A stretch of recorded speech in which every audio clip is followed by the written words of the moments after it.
Hi everybody, welcome back. I know it's been a little hiatus since you had a video, but this is Unit 4. We're on the periodic table. We're in Section 6 of our notes, and I think it is video number 5, if my memory serves me correctly. So what we're going to talk about in this video are the properties of metals, and we'll do a little bit with this in class this week. So metals, as you know from your lab, are located to the left of the stairs.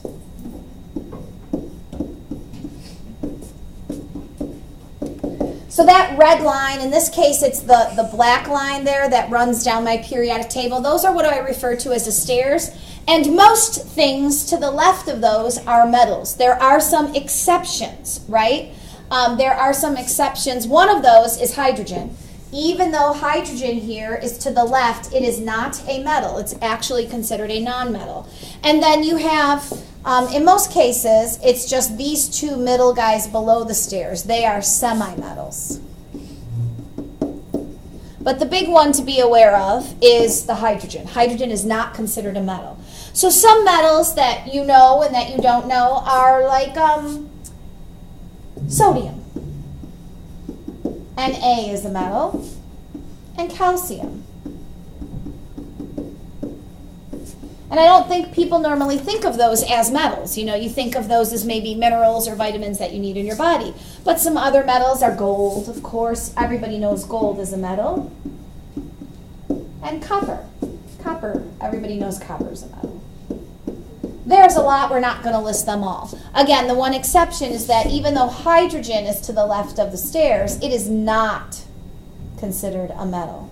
And I forgot the O in hydrogen. Okay? It is not considered a metal. All right, on the next page we have some properties of metals. Whoops, not that next page. And again, here is your word bank down here. You can just drag your words to the word bank or write your words in the word bank in as we go through them. So metals have luster. That means that they're shiny. That's one of the characteristics of all metals is that they shine. Okay, so metal, we call that luster. Metals are malleable. Malleable. That means they can be hammered into different shapes. Metals are bendable and malleable. Think of a paper clip. Let me grab one. Okay, I can bend this paper clip because I'm so strong into shapes, right? So it's malleable. Metals are able to be molded into different shapes. Metals are great conductors of heat and electricity. The reason we make wiring out of copper is because copper is a metal, and metals have mobile electrons, which allow them to conduct heat and electricity. Metals lose electrons easily. Doesn't take a lot to take away electrons from a metal, which means they have low ionization energies. Low ionization energies. Metals lose their own valence electrons, therefore they do not attract others, which means they also have a low electronegativity. They do not attract electrons well. They have a low electronegativity. Since they lose electrons, their ionic radius is always smaller than their atomic radius. They're smaller as ions than they are as atoms. They're ductile. Metals are ductile, which means you can spin them into a wire. They can be spun into a wire. And most metals at 0 degrees Celsius or at 25 are solids. The main exception is mercury. Oh, I forgot you're supposed to be filling in your thing, and mercury is a liquid at this temperature. As far as the reactivity of metals, I'll tell you now, and then we'll do a demonstration with it tomorrow, but the reactivity of metals increases as you go down a group.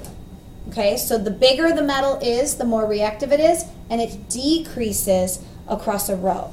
So it's very important that you know that bigger metals are more reactive because it's opposite for nonmetals.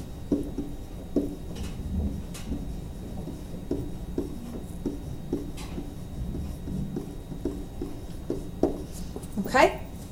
So the reactivity of metals increases down a group and decreases across a period, which makes francium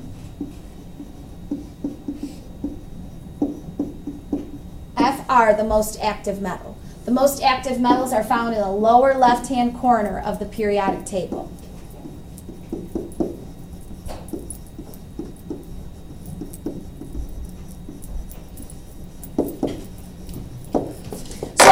it for the video for tonight. I just wanted to talk about the properties of metals. The nice thing about this unit is if you know something about metals, you know something about nonmetals, because they're pretty much opposite in everything. We'll do a demonstration tomorrow and learn a little bit more on your own about metals and nonmetals. Have a great night, everybody. Bye-bye.